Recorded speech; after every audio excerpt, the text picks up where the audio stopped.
Olá, família! Mais um momento do projeto CEA em Casa. Nesses tempos de pandemia, nosso CEA se mantém firme na campanha de máscaras. Máscaras infantis, de adulto. Se você tem habilidade para elaborar máscaras, ou se não tem essa habilidade, mas tem a oportunidade de trazer máscaras novas, estamos recebendo as doações, a entrega é no DIS. E assim, vamos continuar repassando essas máscaras, doando essas máscaras para as nossas famílias assistidas. Contamos com a colaboração de todos. Com vocês, Gisleide Lins, com o tema O Ser Consciente. Olá! Que alegria estarmos aqui mais uma vez para a gente refletir juntos. Dessa vez nós vamos aprofundar as nossas reflexões sobre o tema O Ser Consciente. Esse tema é o título de um livro da Joana de Ângeles, da série psicológica de Joana de Ângeles, psicografado pelo nosso querido Divaldo Pereira Franco. E é um livro maravilhoso que nos convida nesse mergulho íntimo de nos conhecermos e nos ajudar nessa jornada rumo ao aperfeiçoamento, que é a proposta de todos nós. Ser imortal que somos, espíritos criados simples e ignorantes pelo nosso Pai, caminhando com uma perfeição. Temos a oportunidade de passar por inúmeras experiências até chegar ao objetivo final, a essa plenitude. E hoje estamos encarnados, no meu caso, hoje eu estou Gisleide, já tive inúmeras outras experiências, com outros instrumentos, e aquilo que a gente adquire, aquelas experiências não se perdem, a gente vai aprimorando. Hoje trazemos na memória, trazemos no arquivo muitas vivências. E a partir das decisões, das tomadas, do conhecimento, do uso do livre-arbítrio, do desenvolvimento de virtudes, de vencer inúmeros vícios morais, nós vamos aprimorando e novas experiências teremos. Recentemente, tivemos uma oportunidade maravilhosa de retornar ao trabalho de mutirão, de assistência aos nossos irmãos que se encontram em situação de rua, com todos os cuidados. Lá chegamos em grupo para distribuir um lanche, o kit de higiene com máscara, e a gente se prepara muito para isso. É um grupo que vai com muito amor realizar esse trabalho, E a gente, quando vai para esse trabalho, às vezes a gente tem a pretensão de achar que a gente vai doar alguma coisa, mas a gente recebe tão mais do que doa, muito mais. E essa experiência eu vou dividir com vocês. Quando um colega entregou o material, o lanche e o kit de higiene a um irmãozinho, eu percebi que ele ficou o tempo inteiro falando muito obrigada, o bem que se faz não se perde. Ele estava dando muita ênfase ao agradecimento dele, e aí eu percebi, ele quer se sentir ouvido. Então eu perdi o foco na continuidade que eu ia dar, já tinha muita gente indo, e parei e ouvi. Eu falei, não, tá tudo bem, não precisa agradecer, aproveita, lança em paz. E ele, eu preciso agradecer sim. Aí juntou mais duas colegas que estavam trabalhando no mutirão conosco, e aí ele, eu vou explicar para vocês por que todos nós estamos ligados. Eu vou tentar trazer as palavras dele. Porque todos nós estamos ligados através de Deus e nada se perde. Um vai ajudando o outro e a gente assim agrada a Deus. Pois não. Aí, aquele espírito, aquele irmão vira para mim, olho no olho, e diz o seguinte: eu estou vivendo a experiência da miséria. Com certeza, para aplacar o meu orgulho, estou aprendendo muita coisa. E aqui tem outros irmãos nessa situação de miséria. Vocês não estão passando pela experiência da miséria, mas para diminuir a nossa dor, estão aqui, ocupando o tempo de vocês e aprendendo, porque vocês também têm muita coisa para aprender. Então, nada se perde. Eu estou momentaneamente em situação de miséria, vocês estão momentaneamente aprendendo um monte de coisa e estão doando. E o meu agradecimento é importante, porque o meu agradecimento também não vai se perder. E foi de uma profundidade, porque aquelas palavras que saíam da boca daquele homem saíam com um sentimento, com uma vibração de gratidão, com discernimento. Eu vi ali diante de mim um ser consciente. E naquele momento eu me questionei, caramba, a gente pensa na situação de miséria, não tem um teto, e ele totalmente consciente de que aquilo ali era um momento, com certeza ele está de alguma forma, de várias formas, buscando uma maneira de sair dessa situação. E aí eu me pergunto e trago essa reflexão para todos nós. Quantas vicissitudes nós passamos na vida e a gente não para ter percepção da profundidade daquela oportunidade de aprendizado. A gente não se reconhece como espírito em construção que somos e não busca esse conhecimento. Então fica essa proposta e a minha gratidão a esse irmãozinho que eu tive a oportunidade de encontrar nesse trabalho. Indo lá para o Livro dos Espíritos, pergunta 919, que a nossa querida Joana cita na apresentação do livro, logo no início, Kardec faz a seguinte pergunta: qual meio prático mais eficaz tem o homem de se melhorar nesta vida e de resistir à atração do mal? Os espíritos logo respondem: um sábio da antiguidade vô-lo disse, conhece-te a ti mesmo. Filosoficamente, essa frase nos convida a essa busca do autoconhecimento a fim de ter um equilíbrio, a fim de que a gente encontre esse equilíbrio. E aí Santo Agostinho comenta essa pergunta e ele faz de uma maneira muito simples uma proposta. Ele explica o que ele fazia, que ao final do dia ele analisava as horas que ele passou, o que ele fez de útil, o que ele fez que poderia se repetir, o que ele fez que poderia ser reparado no dia seguinte porque não estava bom. E ele nos convida a fazer esse exercício de horas. Terminei o dia, vou horas.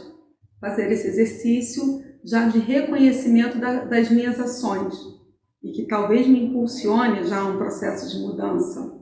Mais adiante ele fala da empatia. Ele diz assim que a gente não pode também confundir, porque o avarento pode estar achando apenas que é econômico, e aí ele faz essa proposta linda de se coloca no lugar do outro, troca de lugar. Eu recomendo que a gente constantemente leia essas ponderações de Santo Agostinho nessa questão 919 e aos pouquinhos a gente consiga amadurecer e trazer isso para a nossa vida, né? Quando, lá no Evangelho segundo o Espiritismo, capítulo 17, item 4, o Espírito diz para a gente o seguinte: reconhece-se o verdadeiro espírita, que é o mesmo que o verdadeiro cristão, por sua transformação moral e pelo esforço que faz para dominar suas más inclinações. A gente não consegue ter esse impulso se a gente não buscar esse autoconhecimento, se não olharmos para dentro de si. A gente não encontra as más inclinações, porque a gente está naquela zona de conforto de que acha que está tudo bem. E aí, a Joana, quando ela, nessa introdução, tem uma frase dela que é o seguinte: o homem pode e deve ser considerado como sendo a sua própria mente. Nós temos um veículo, um instrumento importantíssimo que é o nosso corpo físico. Nós temos a oportunidade de estar encarnado do lado de irmãos que a gente precisa estar encarnado do lado desses irmãos. Não é à toa. Nós temos um convívio social através do trabalho, através de uma organização religiosa, de amigos, vizinhos. Isso tudo é oportunidade. E quem direciona esse convívio, quem se comporta, quem toma as decisões, somos nós, espíritos imortais.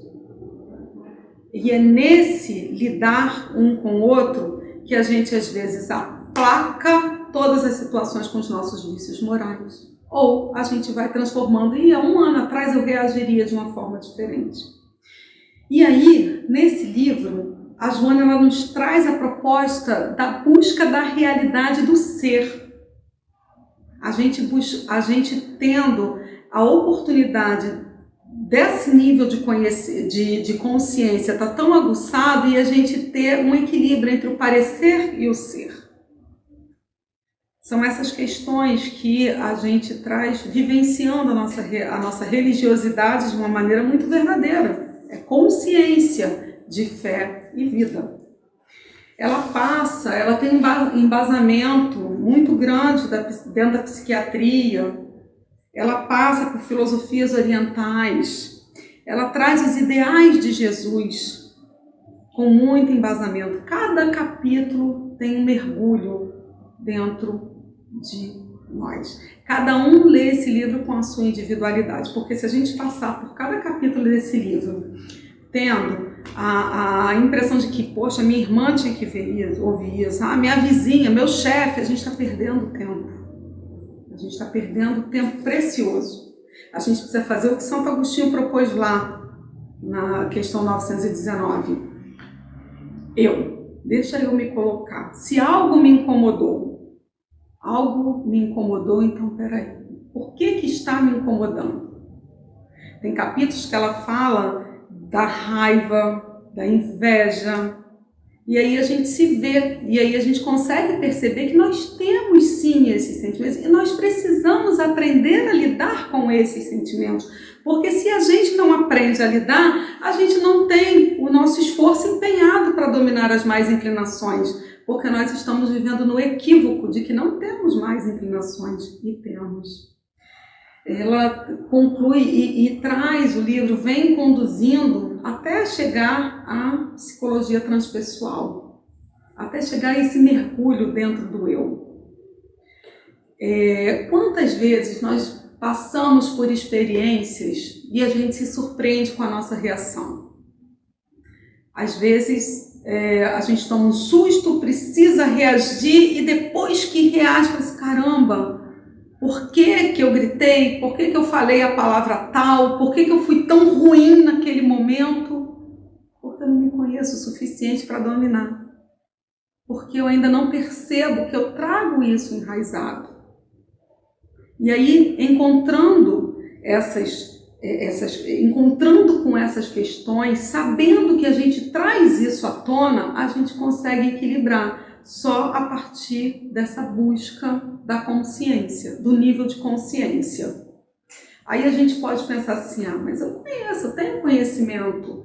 Se eu tenho conhecimento e esse conhecimento não é base suficiente para que eu tenha atitudes diferentes, atitudes melhores dentro do conhecimento, eu não tenho consciência, eu só tenho conhecimento. O meu nível de consciência ainda está adormecido naquele assunto. Vamos supor que eu seja um profissional da área de saúde. E aí eu descubro, com todo o conhecimento científico que eu tenho da doença, que, por exemplo, um diabetes pode me trazer, com todo esse conhecimento, tratando e indicando ainda aos outros. Quando eu estou sozinha, eu como doce. Caio dentro de tudo que eu sei que vai fazer mal para o meu corpo físico. Eu tenho um conhecimento, mas eu não estou lidando de uma maneira consciente com essa situação, entendendo que as minhas escolhas vão trazer, que as minhas decisões vão trazer um malefício para mim, para os que me amam e para essa oportunidade preciosa da encarnação. Então é preciso que haja esse mergulho, mas esse mergulho, ele é preciso ser feito não com críticas, não com punições, com culpa. Não, é de uma maneira leve, profunda, porém leve, porque a gente não vai mudar de uma hora para outra. Apesar de que lá no Livro dos Espíritos, na questão 909, nos é indicado, nos é mostrado que com vontade, com pequenos esforços, a gente consegue fazer grandes mudanças. E aí a Joana traz alguns instrumentos, ela propõe alguns instrumentos de transformações. Para que a gente alcance essa transformação moral, Kardec nos mostra o seguinte, a maneira que a gente tem de caminhar e de evoluir é como? Ascendendo, se transformando, melhorando, evoluindo moral e intelectualmente. E aí ela traz ela faz algumas recomendações como instrumentos de transformação. Ela fala do alto amor, né? Jesus sintetizou as leis na sua chegada da seguinte forma: amai a Deus sobre todas as coisas e ao próximo como a ti mesmo. Ele colocou o amor como caminho. E colocando o amor como caminho, eu preciso me amar, para que eu consiga amar o meu próximo, para que eu consiga fazer o que Deus espera de mim, que é aproveitar as oportunidades que eu tenho da vida, diante da vida, e fazer o bem, e amar, e cuidar do meu próximo. Mas aí eu preciso me cuidar. A partir do momento que eu me amo, eu busco esse autoconhecimento, eu me auto-perdoo, eu começo a ter um olhar complacente, mas não de ficar conveniente ali, não, tá? Eu descobri que eu tenho esse defeito, eu descobri que eu tenho essa dificuldade, então deixa essa dificuldade aqui. Vamos fazer a síndrome da Gabriela. Eu nasci assim, eu cresci assim, vou ser sempre assim. Não. Com esse auto-amor eu me amo, então eu quero caminhar, eu quero evoluir. Eu vou fazer o que Jesus ensinou, mas buscando essa transformação e tendo essa capacidade de expandir esse amor ao nosso próximo. Ela fala da autoestima, um exercício que nos possibilita a empatia, se colocar no lugar do outro, né? Quando a gente pensa assim nessa questão de algo que me incomoda muito, por quê? Para de olhar para o outro com a crítica, para de olhar para o outro apontando os dedos. Me incomoda porque vamos buscar lá o alto amor, vamos trabalhar a autoestima, vamos trocar de lugar, vamos tentar entender o que me limita diante dessa questão e tentar ir aos pouquinhos se encontrando diante de nós mesmos, né? Ela nos recomenda a oração. No momento em que oramos, a gente tendo a oração como um instrumento de transformação, a gente se coloca numa posição humilde, de que somos pequenininhos, mas Deus nos criou para a perfeição. E eu tenho um amparo espiritual, todos nós temos um anjo da guarda, todos nós temos amparo. Então, no momento em que eu uso a oração para agradecer, para louvar, para pedir, eu estou me colocando com uma conexão, diante de uma conexão, e eu serei amparado. Nada do que Jesus nos ensinou é impossível de nós alcançarmos. E ele disse, pedi e obtereis. Agora vamos prestar atenção no que estamos pedindo. Se a gente for pedir com alto amor, com empatia, com o objetivo de evoluir, de nos transformarmos em pessoas melhores, é claro que seremos atendidos. É um exercício. Aí ela fala da relaxação. Quanto dentro do nosso cotidiano a gente, por causa da vida material, mas eu tenho horário para tudo, eu não tenho tempo para nada, tudo é com muita energia, com queixas, aquela aceleração. Gente, o primeiro ouvido que escuta é o nosso quando a gente se prepara para um estudo, tá? Então aí a gente está naquele pique. E se a gente não se permite fazer algo que nos alivie a tensão, em que momento eu vou olhar para mim? Em que momento eu vou valorizar as coisas que estão acontecendo ao meu redor? É preciso uma leitura, uma música, uma caminhada. Cada um sabe o que lhe traz essa sensação, esse alívio das tensões. Às vezes uma conversa com a família, vamos bater um papo informal, mas a gente precisa desses momentos, a gente necessita ter esse hábito de aliviar essas tensões. E uma outra proposta que ela traz é a meditação. A meditação é algo que a gente faz que é de dentro para fora. É um mergulho muito íntimo. E através desse mergulho muito íntimo, a gente acaba criando uma intimidade com a nossa consciência. E isso faz com que a gente, criando o hábito, vai sendo cada vez um pouco mais fácil esse nível de consciência. A meditação é uma ferramenta, é um instrumento muito interessante, muito importante, que poucos ainda têm esse hábito, mas vale a pena a gente tentar dar esse mergulho dentro de si, buscar esses instrumentos na nossa vida. Ela está já quase terminando a apresentação, ela nos diz o seguinte: só o amadurecimento psicológico, através das experiências vividas, libera a consciência do ser. E ao consegui-la, ei-lo feliz, conquistando a terra da promissão bíblica. Então, esse amadurecimento é algo que acontece a todo momento. Nós precisamos aproveitar as nossas oportunidades, as nossas horas, buscando esse amadurecimento constantemente. Ninguém é privilegiado. Pergunta 621 do Livro dos Espíritos. Resposta dos Espíritos. A lei divina está gravada na nossa consciência. Então é através desse amadurecimento psicológico, é através deste autoconhecimento, é através dessa conexão com Deus que a gente vai conseguir alcançar esse conhecimento e alcançar essa promissão bíblica. Jesus nos fez, quando nos trouxe as bem-aventuranças, Jesus falava da vida futura o tempo inteiro. É possível através desse amadurecimento do ser imortal.